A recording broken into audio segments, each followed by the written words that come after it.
Binisita ko ang vegetable garden ni Jojo. At ito ang aking nadatnan. Nakita ko si Jojo na kumuha ng mga tuyong sanga. At ito ang kanyang gagawing balag o trellis sa kanyang mga halamang ampalaya.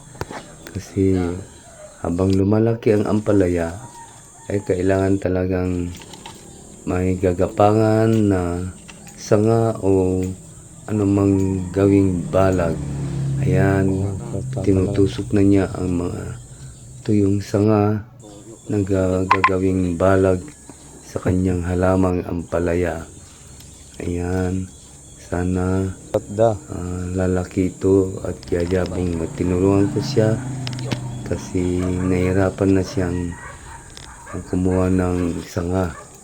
Ayan, malapit na niyang tusok lahat at kasama pati ang kanyang apo sa pag-garden. Ayan, thanks for viewing. Salamat. Ang ganda niya. Ganda na ang kanyang garden. Oh. Thank you.